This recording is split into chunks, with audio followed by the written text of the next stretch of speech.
Okay, a warm welcome to everyone. Good evening. Thank you for coming to join us on Tuesday, 14th of April, 2020. My name is Dr. Fahim Shakur. I'm your host tonight, and I've convened this webinar. And the topic is managing stress through COVID-19. The aim is to have this webinar for approximately 1 hour, and we will be taking questions and trying to answer them during the course of the evening. Bit of background to our speakers. Perhaps many of you actually came across the information via WhatsApp message or email. Just as a reminder, Dr. Caroline Walker. Caroline, do you mind giving a wave? Hi. Oh, I've just realised we're a bit shiny in the background there. Sorry, I might just have to go and draw the curtains so you're not blinded. One sec. No problem.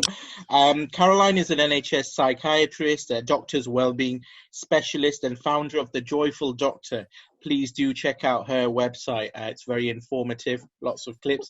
She kindly joined us on the radio last week and has been very helpful to many doctors I know during this COVID-19 pandemic. So a big thank you already to Caroline for all the work that you do to support us doctors. Also, we have Dr. Rachel Morris. Hi. Hello. Hello. Dr. Morris is a GP, executive coach, specialist in resilience in the workplace. Some of you may have read her BBC article, which I came across recently last year talking about that. I'm sure we can provide the details for those who haven't seen that.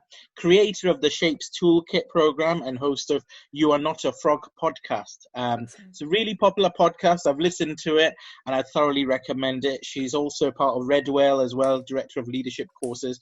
I'm sure many of you have taken part on Redwell courses as part of GPCPD. So, without further ado, let's go. Brilliant. Thank you so much for him. And it's just a great privilege to be here. And thank you for having us.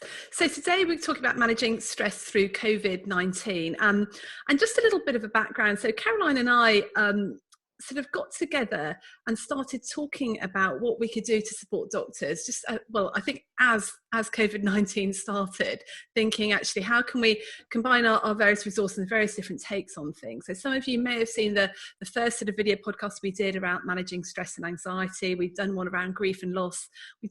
There's one coming out tomorrow around moral injury. So we've been having these conversations, really just how we're going to have one this evening, really. And so we're hoping just to share some thoughts, some things that we've noticed and some top tips that actually might be helpful to you guys. But we want this webinar to be as interactive as possible. So please use the chat. And I'm going to be looking at the chat and noting down any questions and stuff. So anything comes to mind, please pop it in the chat and we will attempt to answer as many questions as possible, if we can, because we're in really unprecedented times. Like this has never happened before to us. As a GP, I qualified in 1998 and I cannot remember anything like this. And it's been really interesting to watch. And what I found particularly interesting is the way that a friend of mine has said GPs have turned on a penny within literally the past 3 weeks, in terms of the way we've changed the way we consult.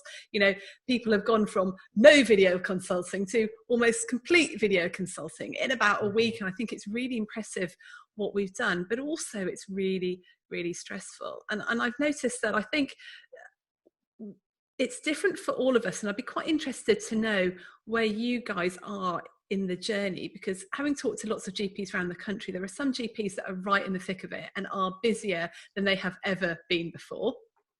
There are some GPs that were quite busy a few weeks ago, and now, because the practices have effectively shut, they're just doing remote consulting, everything else going to the hot hubs. They are slightly busy, but not really. And actually things have slowed down quite a lot. And someone said they thought it was a bit like a tsunami. So the water's gone, it's been sucked backwards. And some of us actually are just waiting for it to come back in. So actually we're really, really quiet. And that feels really, really weird, because we're just sat waiting for the wave to crash, not quite knowing when it's going to crash, if it's going to crash, or what's going to happen. So I'd be quite interested to know where you are on the journey. Are you feeling like you're overwhelmed with work? Are things quite quiet for you? And actually what the stress is the anticipation of what's coming? Or are you right in the thick of it? Or are you self-isolating at home? Because there's a lot of GPs that are stuck at home doing the work, but feeling quite isolated from the rest of the team. So it's a really, really weird time. So just pop in the chat where you are. I'd be quite interested to know what's going on for you. So what I'm going to do is going to hand on over to Caroline, and she's going to talk to us sort of about the main emotions we will be experiencing at the moment, and then we'll start talking about how those can manifest as stress, and then what we can do about it, and how we can manage it in this really, really odd and strange time that we've got here. So over to Caroline. Thanks, Rachel, and thanks, Fahim. And welcome, everybody, and thank you for having us here tonight. It's really, really great to be here, and hopefully we can help you with whatever it is that you're struggling with right now. Just to echo what Rachel was saying, please do start, using the chat function, start putting your questions down for us, because we really want to make this very useful to you and what you're experiencing, because as Fahim was saying, I'm an NHS psychiatrist, and I specialise in doctors' wellbeing, and I've been talking to hundreds and hundreds of doctors over the last few weeks, and what I'm realising is that everybody is at a different point on this journey in these absolutely extraordinary times. I know that we also have some non-doctors with us here today. I think we have a couple of pharmacists joining us and some managers. You're very, very welcome. It's lovely to have you here too. So although we may make reference to doctors quite a lot, please know that everything we're saying applies to all human beings. So you're very welcome, and it's lovely to have you here. I just wanted to mention as well that we're recording tonight's session so that we can make this available wider to more doctors and healthcare professionals out there, and we really appreciate that you're allowing us to do that, so that we can hopefully help even more people with some of the things that we'll be talking about today. We'll protect your anonymity as participants. We won't refer to you by name or anything like that. So we are recording, but please don't worry, nobody's going to know that it was you asking the question. So please do ask us whatever it is that you really are, what's getting to you most at the moment. So I wanted to start by taking us through a whistle-stop tour of the main emotional responses that I'm seeing from doctors and frontline workers at the moment. I'm going to just share my screen with you, so just give me 1 second to do that. Hopefully you'll be able to see my slides. Rachel, are they showing up okay? Yeah, they're perfect, thank you. Wonderful. So, first things first, we are in this together. This extraordinary situation, is, as Rachel said, it's unprecedented. None of us were expecting this. It's it's just come out of nowhere like a bolt from the blue. And I think it's really, really important that we remember that we're all experiencing this. There isn't a single person that hasn't been affected in some way or other by this. And whatever it is that you're feeling, it's okay. I'm going to take you through the 4 main sort of presentations I'm seeing from doctors and frontline workers at the moment. But there are, a whole range of different emotions that people are experiencing. So please don't worry if these apply to you or they don't apply to you right now. You may feel them in the near future, you may not, but you will certainly be seeing some of these things in yourself and in your colleagues going forward, I would imagine. So the first one I want to talk about is anxiety and stress. So when something like a pandemic comes along, it's incredibly normal for human beings to get an acute stress response. So for most people, that will look like maybe some slight feeling a bit more stressed generally, maybe being a bit more on edge, maybe feeling a bit more hypervigilant, a bit more worried, and perhaps some hyperarousal. So maybe your heartbeat is a little bit faster than normal, or your blood pressure's up a little bit, or you find yourself a bit more breathless, or you perhaps not sleeping so well. And it's also really, really common to get intrusive thoughts and intrusive images. And I know I've certainly had these, images of what it would be like if I got sick and was admitted to ITU, or images of what it would be like if I was a psychiatrist, was asked to suddenly, don full PPE and go, running in to save the world. We're all going to be getting these kind of, we're going to be more preoccupied with what's going on around us. And that's really, really normal. So for the first few weeks, and I'd say the time frame's a bit elastic, but about 4 to 6 weeks after something happens, we tend to get this kind of slightly hyper-aroused state, slightly stressed out, perhaps not sleeping as well. And that's incredibly normal. And for most people, that will settle down over a few weeks. So it's really important just to normalise that given how extraordinary, how abnormal the situation is at the moment for us, it's incredibly normal to be getting some, psychological and physical symptoms in response to that.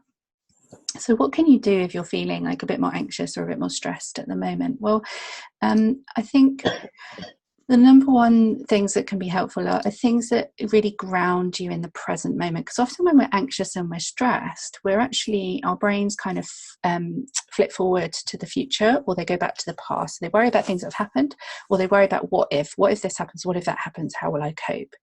And actually, if we can bring our brains and our bodies back into the present moment, so simply putting both feet flat on the ground, or maybe doing some breathing, some deep breathing, can really just ground us into the present moment again. And that can really help to reduce that acute feeling of being like overwhelmed by anxiety and stress.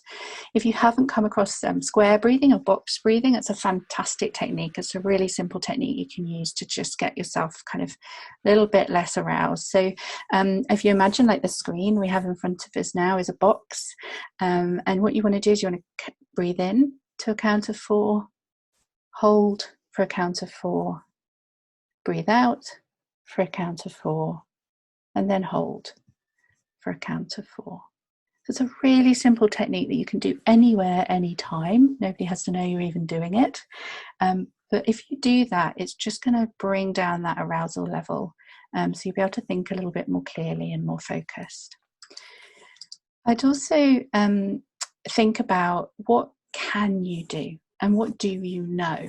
So often when we're stressed and anxious, we're thinking, oh, what am I going to do if this happens or that happens, or how am I going to cope? But if you can again bring it back into what you do know to be true and what you can do today, then you're going to feel a little bit calmer and a bit more comfortable and confident going forwards. So it's just a few tips on anxiety and stress. We're going to talk a bit more about that throughout the webinar today. Caroline, can I just ask a question there? Of course. On the chat, a lot of people have been saying that they are in the quiet bit of the tsunami. Yeah. So the tide has gone out and everyone's just waiting. Yeah. Do you think that anxiety and stress is worse in the waiting or when we're in the midst of the wave? Or is it different? It's a great question. I'm really glad you brought that in. So it's generally speaking worse in the waiting. Absolutely worse in the waiting. So this first bit, and particularly for GPs, we're seeing at the moment, where some of their hospital counterparts may be in the eye of the storm or the tsunami wave is starting to hit. GPs, are quite a lot of you are now still waiting. You've kind of rearranged your working environment. You're perhaps working from home, or you're working in hot hubs or cold sites, or doing things very differently. But things are just in that kind of calm. Hasn't quite hit yet. In fact, a lot of GPs telling me that it feels a little bit easier at the moment in some ways because the workload is a bit less, and we're going to talk a bit in a minute about guilt, and I think there's quite a lot of GPs feeling guilty in that situation, wanting to do more, but anxiety tends to fill a hole. So if you're not busy, if you're not occupied, if you're not feeling useful and like you're doing your bit, then anxiety comes in and it ramps up very quickly. So that's where I was thinking about what you can do today. So it may be that you've got a quiet day. Well, what could you do with that quiet day? How could you fill your time usefully? Because if we stay occupied, then we tend to be less anxious. But great question. Generally, anxiety worse before. When you start to get busier, you've got something to focus on, and you feel useful, and you're doing something. Less space for your brain to get anxious and stressed. Then you hit other difficulties, but we'll talk about those in a moment. Thank you. So I think it's interesting, isn't it, what you said about the brain? We're constantly pre-living stuff that hasn't even happened, and often it's a lot worse in our minds than it is in reality. Absolutely. I mean, how many times have we, somebody's come up to us and said, oh, I need to talk to you about something later. And instantly you sort of imagine the worst case scenario, like you've done, what have I done wrong? Oh no, I'm going to get into trouble, or, and actually when you then go and have the conversation, it's about nothing in particular. And that's the same situation here. Although I do think with a slight caveat that actually we are going to be facing some tough times. So I think a certain amount of anxiety at the moment is actually really normal and really healthy, because we are seeing, really quite distressing stories and images from around the world from healthcare systems that are a little bit ahead of us. And I think we need to be a little bit prepared. And anxiety is actually a very helpful emotion in that way. It can help you to think about how you're going to keep yourself and your family safe. It can help you to think about which guidelines you need to be up to date with. It's a very energizing energy, but I think it's about using it in a healthy, helpful way, and not letting it kind of spiral out of control and bring us down. Yeah. And can I just ask about anger as well? Because someone's of course put a comment about getting annoyed with people. Yeah. You should be going to work. If only if I'm asking for red 3 for anxiety, because they're worried, and we feel like, but I'm worried too. What do you think? This anger. Is anger quite a common manifestation of anxiety? Incredibly common at the moment. I wouldn't necessarily say it can be linked to anxiety, but I think it's common, whatever's causing it. It's incredibly common human emotion that we all feel every single day. But at the moment, there's a lot to be angry about. Anger, I tend to see, comes out when we're under-resourced, when we're feeling really tired, when we're feeling out of control, when we're seeing a lot of things happening around us that we feel we can't necessarily do something about, that is unfair or unjust. And so I think there's a lot to be angry about at the moment. And I think it's really, really normal. And as a society here in the UK, generally speaking, there's a story, isn't there, that anger isn't a good thing, that we shouldn't show it. And particularly as doctors, I think we get taught that as well, don't we? You mustn't ever get angry at your patients or at your colleagues. But that's a really unrealistic expectation, because we all get angry all the time, So I think it's about normalizing that anger and finding healthy ways to express it. So I use anger exercises. I'm a puncher, so I punch, cushions or something soft that's not going to hurt me. I also like to shout when I'm angry, so sometimes I'll shout into a pillow or shout in my car. And sometimes angry writing can be really good as well.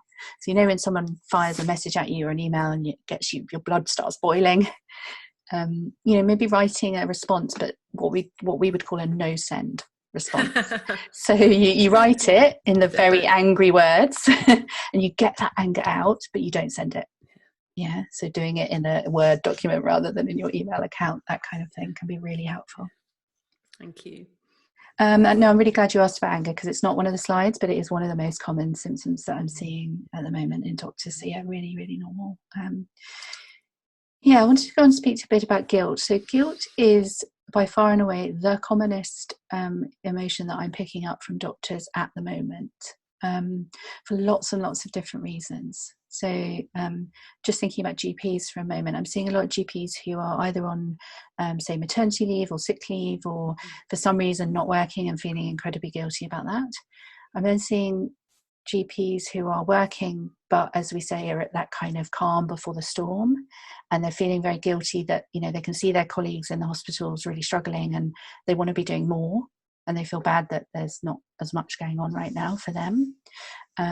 There's guilt for all sorts of literally dozens and dozens of reasons, but I'm seeing it everywhere. And I think it speaks to the fact that we are really good people and that we care and that we just want to help, right? We feel we want to do more. And that's very much the kind of people we are as doctors and healthcare professionals and managers and pharmacists. And we just want to do more to help others all the time. So if we're not absolutely pushing ourselves to the limit and burning ourselves out, then we could be doing more. So we often feel really guilty about that. So I just want to reframe that for you. If you're feeling any guilt for whatever reason, that you're feeling guilty because you're a good person. And it's okay. We are all doing our bit to help, no matter how small. So if you're not working, you'll be, following social distancing guidelines, or you'll be supporting your friends and your family or your neighbours, or look for those ways in which you are helping, because we're all doing our bit. And it's really important to remember as a doctor that this is a long game. This is a marathon, not a sprint. So you might not be doing everything you possibly can with your skill set right now, but that time may come down the line. And we don't need every single doctor to be busy today. We actually need some to be really busy today and some to be resting today, so that they can come back in at a later point. So we need some people that are going to be doing long hours and long shifts and really, helping at the peak of the crisis. But we also need those that are going to be there for the NHS in a month's time, in 3 months' time, in 6 months' time, well and able to help when others are perhaps struggling and need to take time out. So if you're feeling guilty you're not doing enough right now, please know that your time may come and that you are probably doing more than you realise. Caroline, would you mind just letting some people in the waiting room? Of course, yeah. I'll do that. And thank you. It doesn't show up on my screen when I'm just the message. I think we've got a few comments here. Really, I really relate to this guilt feeling. I had an email from a practice cancelling a couple of locum sessions, felt guilty to have the day off. Someone else on maternity leave, really feeling weird about not being at work. Someone who used to be an anaesthetist, feeling grateful and relieved that they're not working in ITU, but then feeling bad and guilty for being lucky when other people aren't. Yeah. So as I said, there's just a million reasons that we're all feeling guilty right now. And I think it really does speak to that fact that we care and we want to help our colleagues. We see people suffering. And as doctors, we're really compassionate beings and we want to help when people are suffering. And right now, a lot of people are suffering. So it really pulls at our heartstrings. It really pulls at that bit of us inside that desperately wants to do more. And I've felt this too. We've all felt this, I think, to some degree. And it's okay. I think it's a good thing. I think if you didn't feel guilty, then you'd probably be a psychopath. You probably wouldn't have that normal human empathy and compassion that is so wonderful. That makes us such good doctors and so helpful as human beings. So is there any other way of reframing guilt? So I think saying, I am doing my bit, and I am feeling guilty because I'm a good person. Yeah. Is there anything else that we can sort of say to ourselves to reframe that? Well, I think it's about actually acknowledging that the guilt is there because you probably want in some way to be contributing more. So maybe just thinking about how can you contribute? What can you do? And maybe it's you just going out with your family and clapping for the carers, or maybe you're checking in on your neighbours, or maybe you're checking in on your colleagues who might be struggling at the moment. Or so not so much trying to change the guilt or not feel the guilt, but using it as a little signpost, a little flag that says, okay, maybe I want to help here, maybe I want to do something, what can I do? I've certainly experienced that. I had a Zoom call with some friends of mine, one who's an ITU doing nights, one who's an anaesthetist, another two being pulled back onto the wards, another one's running a hot hub. And it did just feel, even though I'm doing as much as I can, you do feel, I think it's when we start telling ourselves, I should be on the front line. I ought to be there. And actually the reality is you shouldn't have to be, you're not. And actually you've got other jobs that you can do through being you. Yeah, I find it helpful to change the word should to could. So I could, as a psychiatrist, I could redeploy myself into A&E and work in different ways, but actually I'm choosing to help in this way. So it gives you back a bit of the control, and it's not so judgmental. Should is a very judgmental word, isn't it, when we're shoulding all over ourselves. And doctors do that. We have very high, and healthcare professionals generally, we have very high expectations on ourselves. And I think it's something about giving ourselves permission to do a bit less, maybe. Fahim, did you have some thoughts on that, or were you just giving us a wave of yay? I agree. Great, thank you. So I think it's about should is a very, very common word we use. We judge ourselves all the time as healthcare professionals, and unless we're killing ourselves and martyring ourselves, we don't feel like we've done enough. And I think we have to just acknowledge to each other that we are doing enough. Mm-hmm. And it may be that we're not helping in a medical way at the moment. Maybe we're just caring for, maybe we are caring for our children or our loved ones or our, communities in other ways. Yeah, thank you.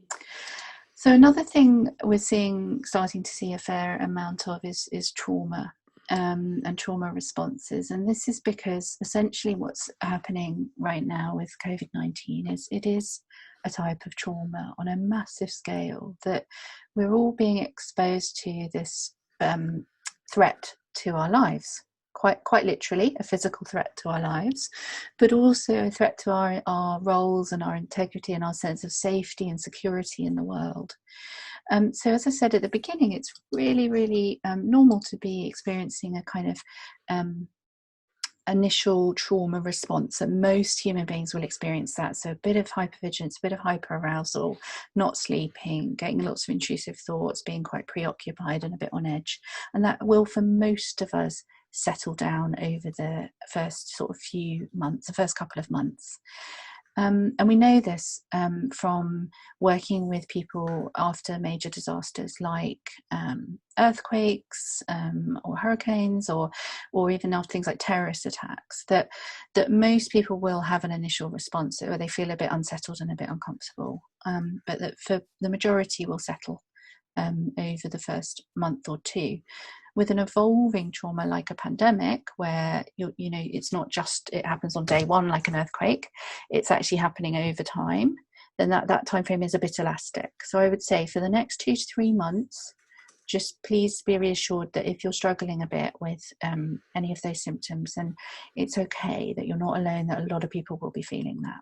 And we know from working with people after these sorts of traumas that the number one most important thing you can do is to connect with your loved ones, your normal support network. So it's your friends, your family, your normal support groups as much as possible. And obviously it's very hard in a lockdown, but doing that in creative ways online and by phone where you can, so important. So number one thing that's helpful. I know, Rachel, we've talked a lot with medical teams about connecting with as a team as well, and how important that is. Yeah, I think what happens in these sorts of emergency situations, and I've certainly seen this with colleagues in A&E, is that the teams are connecting a lot, and in GP practices as well.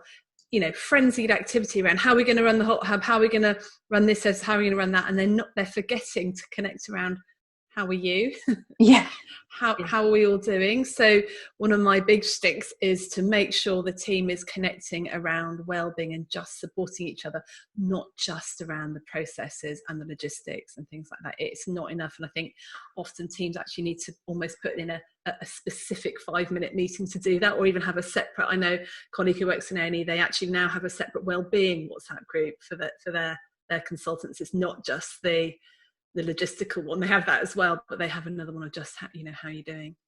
Great. Yeah, so again, just it's about staying connected, particularly when we are being disconnected in so many ways through this. The other thing that can be helpful is to try not to avoid the situation that you're fearful of, and I want to just clarify this a little bit, because I know that there are a lot of people with concerns around PPE, for example. So I'm not suggesting that you should go towards an actual threat. So, if you were about to be attacked by a tiger, I'd say it's absolutely fine to run away, right? That's what we should do. What I'm talking about more is if you're just... if you're that little bit anxious about using technology, for example, you're anxious about using, Zoom to call your patients or to call your family, or, and you're a bit unsettled about that not to avoid doing that, but to actually go towards doing that. So going, because with trauma, if we start to avoid and shut down, then trauma symptoms tend to set in a bit more and cause more problems. So generally, if you can keep yourself a little bit courageous at the moment around not avoiding things, and also trying not to avoid things in a kind of a chemical way, like for example, a lot of people will turn to things like drink and drugs at this time to cope, to just try to sort of block out some of the difficult emotions. So just being wary around that at the moment fine to be behaving in the ways you would normally, but just keeping an eye if that's creeping up. And remember again that this is really normal, and it will probably pass quite soon. There'll be a small number of us that have ongoing symptoms that are more severe and that will need one-to-one support. But please know that if that's you, it will be okay, because this is actually an incredibly easy to treat a set of problems. Trauma responds really, really well to the right treatment. About 85-90% response rate to the first round of psychological treatment. So if you're in that unlucky few who are left with some really, pervasive or more severe trauma symptoms down the line, there is help out there for you, and it works really well. So Caroline, we've got a lot of questions about information overload, which I think we'll talk about later, but a question I've got is, you mentioned trying not to turn to drugs and alcohol and all those sorts of things, which is I think very good advice. So what can because some distraction is probably good, and what are the healthier ways to distract ourselves apart from just glugging the wine straight out the fridge? It's a great question. I think it, again, just really important to remember that if we can, just maintaining our normal day-to-day activities as much as possible is really helpful in a traumatic or post-trauma type situation. So if you're someone that usually has a couple of glasses of wine a night or at the weekends or whatever, then fine, just keep doing that. It's okay. If I would say it's about going back to basics. So looking at things like keeping irregular meals in place, keeping as much as you can, your regular sleep patterns in place, and things like exercise. I know you talk about this a lot, Rachel, but we know that it's incredibly powerful. And it doesn't have to be like, going to the gym. It can be a walk, or an online Zumba class or something if that takes your fancy. But yeah, things like that, the basics of kind of daily routine and physical well-being will be really, really helpful. Thank you. So the final slide I have and set of symptoms I wanted to touch on today before we go to taking more questions and things is grief. So I think as a nation and as a world, we're experiencing a lot of grief right now. We are sadly starting to experience it more from the loss of life, as is typical, with human grief, but we're also experiencing it on a broader level, kind of grieving the lives that we were living just a few short weeks ago. Things have really just completely turned upside down. I don't think if any of us remember back 6 to 8 weeks ago, we might have had a little hint that this might be something on the horizon, but in such a short space of time, everything has changed, it feels like, and everything's different. And so I think it's really important that we just normalize that grief, and to understand that grief is one of the hardest emotional experiences that human beings go through. And we're often taught about grief as if it happens in these really predictable phases and stages, but actually it's a real roller coaster of jumbled up emotions. So we do get shock and disbelief, and I think a lot of us are still in that phase actually of just thinking, my goodness, how did this happen? Where did this come from? We then get anger. We've touched on that already tonight a little bit. We get bargaining. So I'm seeing a lot of doctors at the moment saying, if I just work harder, if I work in a certain way, then my family will be safe. Or, we try and bargain with this, the life and death of it all. And we get sadness. And the sadness you get in grief is this really quite deep, profound, stops you in your tracks kind of sadness. And finally, we sort of hope that we work towards acceptance. But as I say, these things don't happen. The grief doesn't happen in phases. It's like you can get, like I had a week or two ago where on the Monday I was really sad, and on the Tuesday I was really angry. Wednesday I felt a bit stressed, and the Thursday I felt okay again. And it comes like that, and it comes in waves, and it can feel quite overwhelming.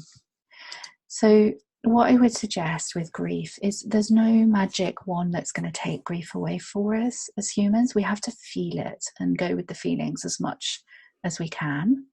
So if you're getting a wave of sadness, then feel sad, as much as you can. Ride those waves You know, we can't kind of make them happen when we want them to. I tried in the beginning, didn't work. I was like, oh, I'll work all week and then I'll have the weekend off and then I'll have all my feelings at the weekend. It doesn't work like that. You know, we as humans, as grief kind of comes when it comes. Be patient and kind, you know, with yourself and with each other at the moment, because we're all going to be feeling this and we're all going to be going in and out of these different waves of emotions. And it takes time. Grief isn't something that passes quickly in days and weeks. It takes months. So it's about trying to just hold that gentle space for it to unfold. And finally, just, remembering that we are in this together, whatever you're feeling, whether it's, you know, the anxiety, the guilt, the stress, the trauma, the grief, that we are all in this together. We're not alone. You know, as human beings, this is an extraordinary thing that we are going through, but we are going through it together. Those are the end of my slides for now. So we're going to just go back to showing our three faces. Hello, and continue to take questions. And Caroline, so there's quite a few questions coming through. Can I just come back to anxiety? Yeah, of course. The worry about getting infected ourselves, or worry that we might have symptoms that we might be infected, we don't know when we're infecting our patients. Yeah. What would you say to people that have got those sorts of anxiety and worries? I would say that they are completely understandable and quite rational worries to have.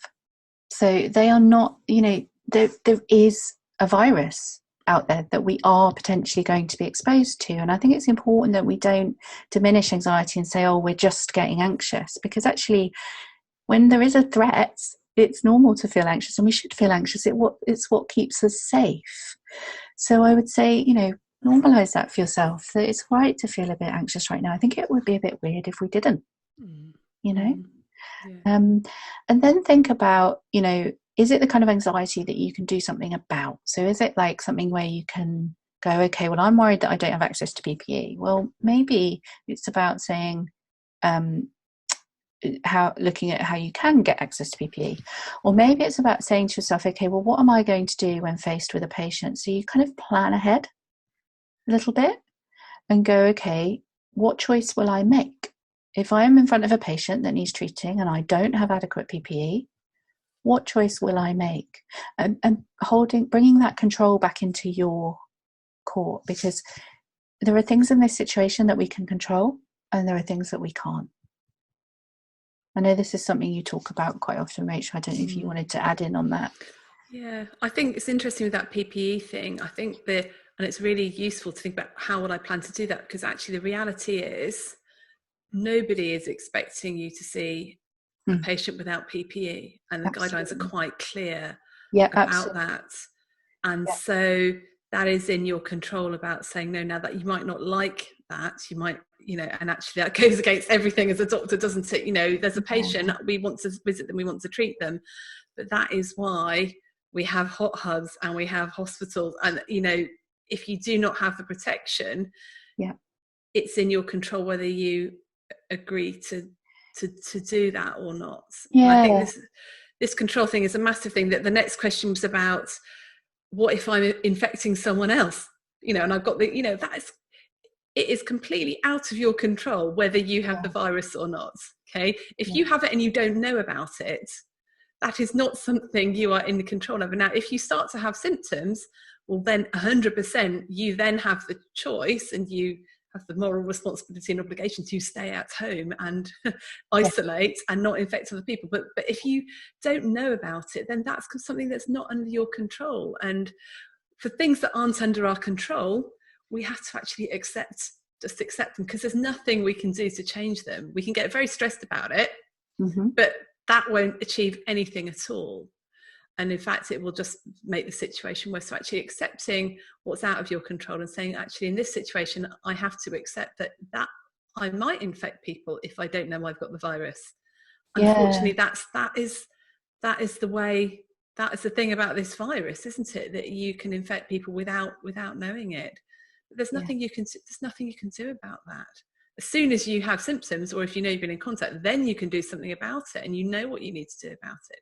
And these are difficult. And Caroline and I were talking earlier about this concept of moral injury, because making the choice not to see somebody because you don't have the right PPE goes against a lot of our ethical and moral codes, doesn't it? Really, it doesn't feel right. And that's exactly what moral injury is, when we are forced to make decisions that are against what we would normally do about it. Yeah, and it's incredibly hard. I've spoken to a few doctors this week, including an anaesthetist working in an ICU setting, and there was a patient that was deteriorating very rapidly and needed immediate care, and they didn't have adequate PPE.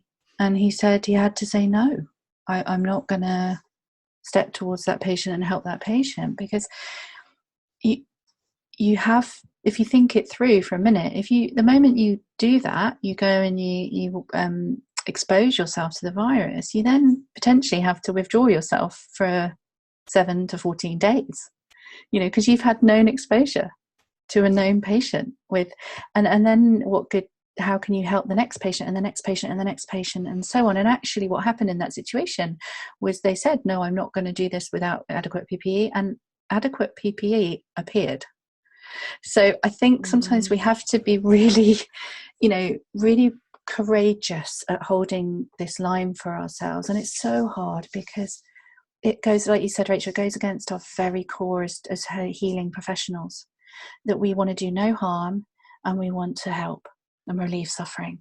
So to the thought of having to stand there and not give care to a patient that desperately needs it is very, very difficult. So I think I would say, give yourself a chance to think, what will I do in that situation? Will I go in and perform that CPR, or will I not? And then bear in mind that when you're actually in that situation, who knows what we'll do, right? Because we're human beings. And if you do, in the heat of the moment, get carried away. I'm hearing stories of people having to be, pulling back colleagues who aren't adequately protected, because it's our natural instinct, to go in and help. It's okay, right? We're just human. We're trying to do the best we can in really extraordinary times. And these moments, hopefully, we'll hope, only happen to a few people. These will be rare occurrences, but what will happen to almost all of us is, and it's already happening to most of us, is we're having to work in ways that we wouldn't normally. So we're having to maybe not, so hearing from a lot of GPs, we're maybe not bringing in patients for physical examination as readily as you would normally. Or maybe you're sharing your care with your GP surgery and another GP surgery, and so somebody else is looking after a patient that you've looked after for years, and they're maybe making a different choice to the one that you would make. And it's those decisions, I think, that we're going to see more and more and more of, that are going to affect all of us. And I just want again to say that you are not in this alone. There's lots of resources and things out there, and at the end we're going to signpost you to some places where you can get help and support to talk through these things. But yeah, these are not easy situations. Yeah, and you can only do your best. Yeah, you really, really can only do your best. So there's a few more questions. So there's been a little bit of stuff on the chat about social media information overload, which causes anxiety. I've definitely been there. Yeah, we all have. So what's your advice around that? Minimize it. Minimize. I've been doing this since the very beginning. I stopped. I now just watch the news once a day, if that. And I minimize my personal social media use to less than half an hour a day. And I really just get very, very protective of myself around that. So it starts to creep up. I start to notice I get more anxious. I just, bring it right back down again. So minimize. And with the guidance and the information overload, just prioritize the ones you absolutely have to know right now. I think as doctors, we tend to want to be prepared, don't we? So we want to read ahead and go, well, what if in a few weeks I need this? Don't worry about a few weeks. Just think about what you need right now to do your job today. And a lot of doctors having success either just taking their information from the intranet, their local intranet or their local staff hub or a WhatsApp group they really trust. So you could set up a WhatsApp group that's a kind of need to know WhatsApp group. That's where you only put things that you know you absolutely have to know, you know, and you can have separate chats for the kind of general stuff.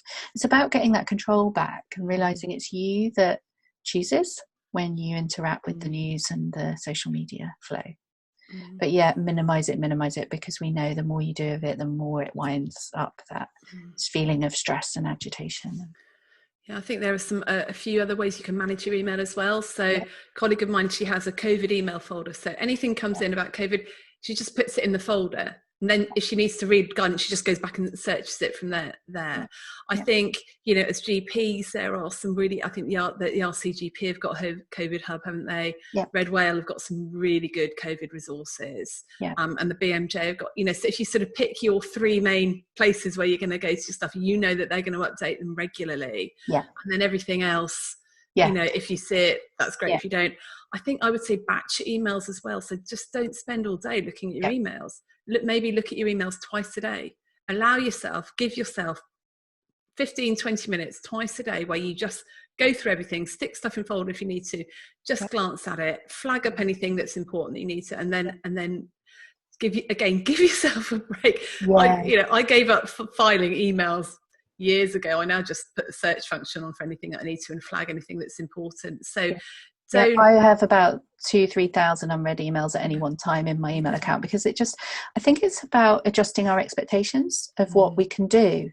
And often as doctors, we want an empty email inbox that we've read everything and looked at everything and actioned it, and, you know, and a to-do list that's all ticked off and beautifully done.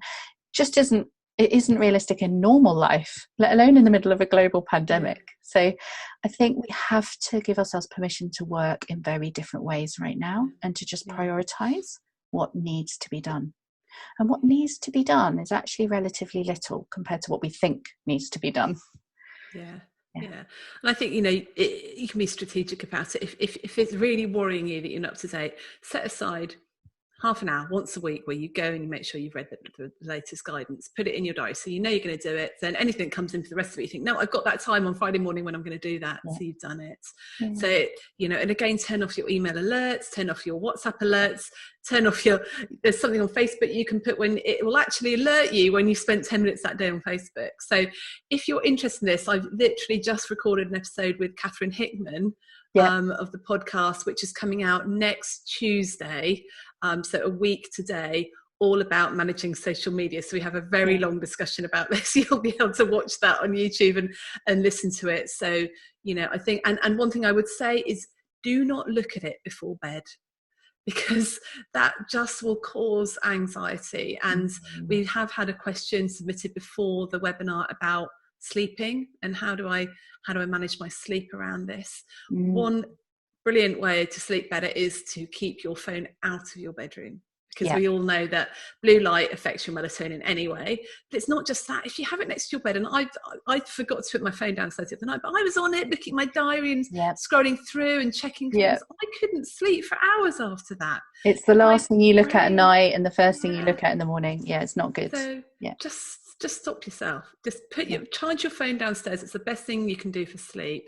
And decide when you're going to check social media. And I think it's about acknowledging that it's not easy to do that, because we're human beings and these gadgets are specifically designed to be addictive. Right? To be addictive. So we're fighting against that. So it's not easy. So you're going to get times when you accidentally get sucked down the rabbit hole and spend an hour looking at Facebook and end up feeling a bit rubbish.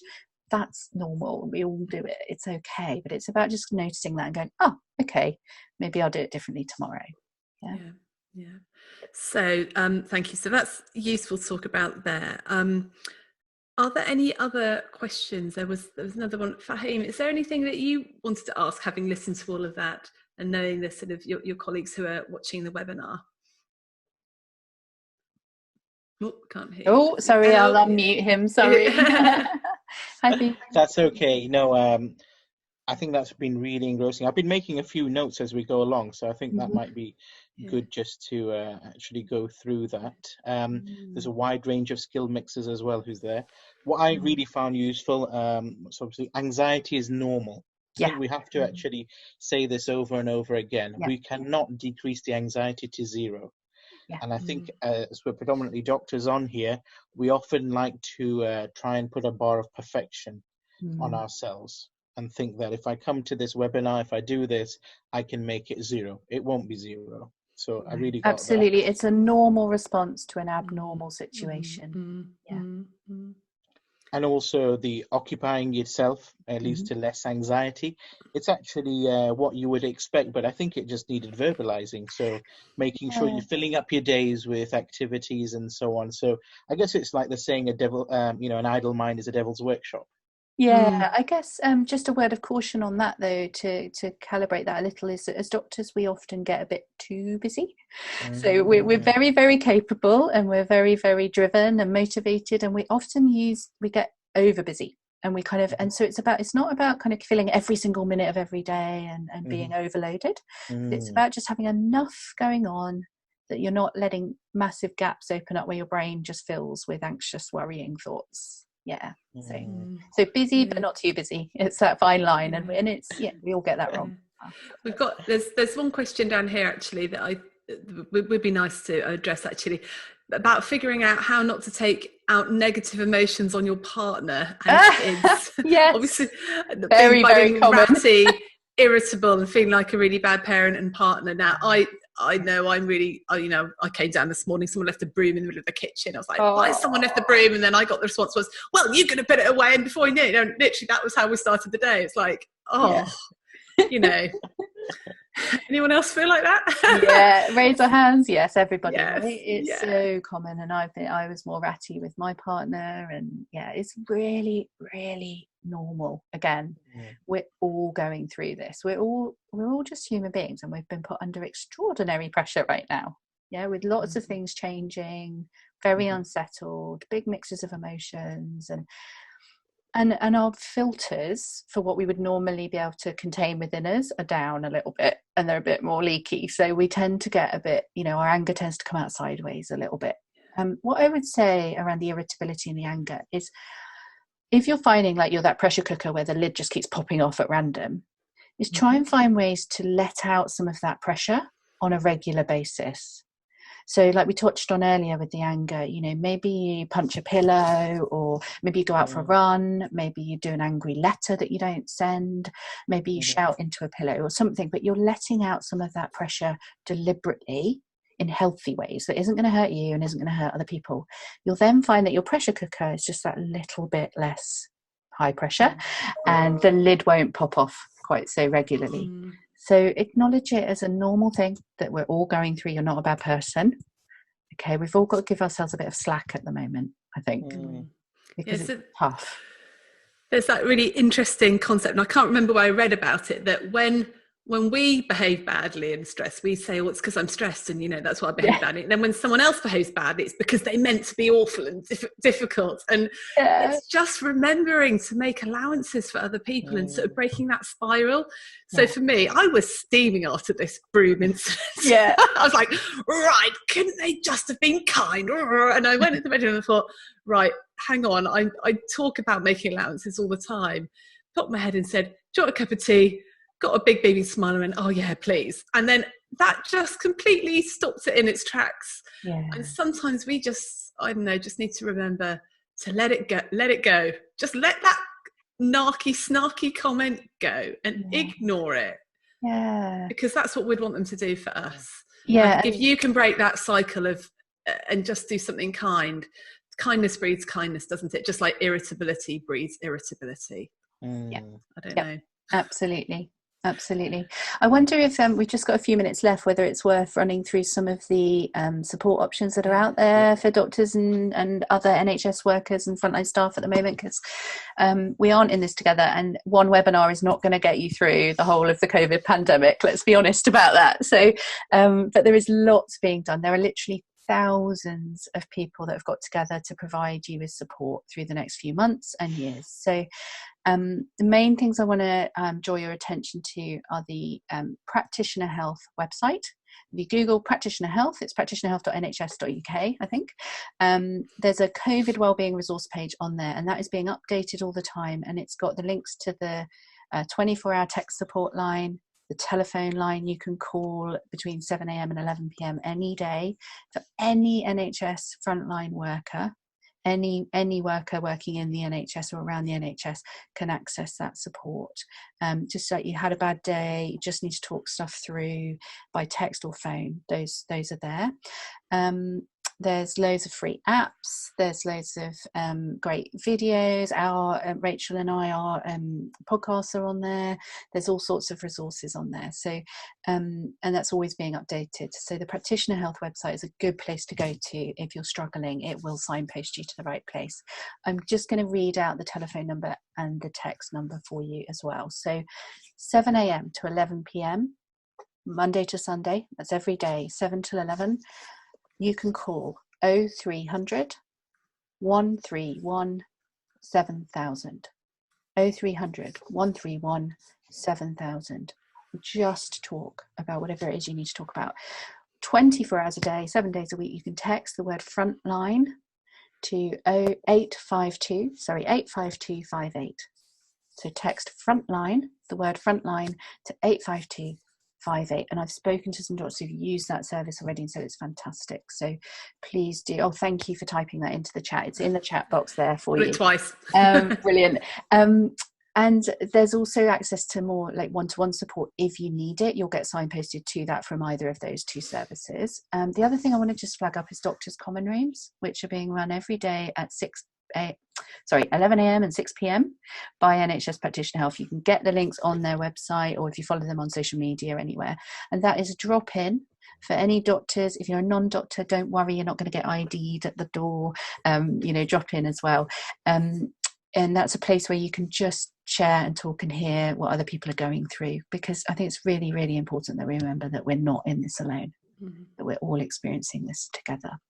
Rachel, did you have any other things you wanted to signpost? No, I think Health Practitioner, there's a lot of there's a lot of really great resources. Like everybody is coming going, have this for free. So, access it, don't wait. All our podcasts, we'll put them on YouTube. You can get them via The Joyful Doctor. You can get them via You're Not a Frog. I'd signpost, I think Red Whale are often summarising a lot of the podcasts and sending them out as pearls, so that's really helpful as well. So and of course, if you want to contact myself or Caroline, I'm Rachel at wildmonday.co.uk. I'll put it in the chat. And Caroline, what's your email address? I'm Caroline at joyfuldoctor.com. And absolutely, please get in touch if you're struggling. Very happy to signpost you to support and help in any way we can. I'll put it in the chat as well. Right.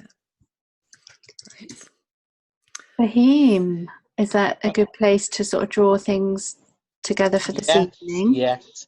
I want to say a big thank you to both of you. I'll just put my phone number there as well for those who didn't get the invite through me and a third party.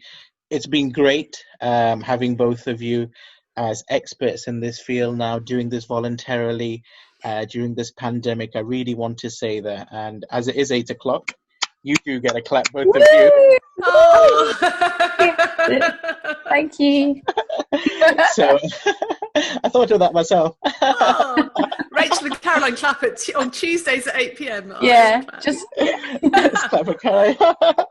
So you've really actually covered so many detailed things, and I think with a lot of these webinars, it's a case of actually processing it later as well. So I'm sure absolutely. In the next hour or so over tea, I'll be actually thinking about, well, actually, Caroline said this makes a lot of sense. So that's what I find whenever with this sort of thing. So I want to thank you for doing that. And it's really been very helpful. I've learned many different things. Our pleasure. Thank you for having us, and thank you for letting us record, because now we can hopefully share this and it'll help more doctors and healthcare professionals as well. So thank you very much. Appreciate that. Yeah. Thank you. I just want to say before we close things as well, obviously for those who want to keep in touch, I'm organizing other webinars during the pandemic, free and voluntary, of course.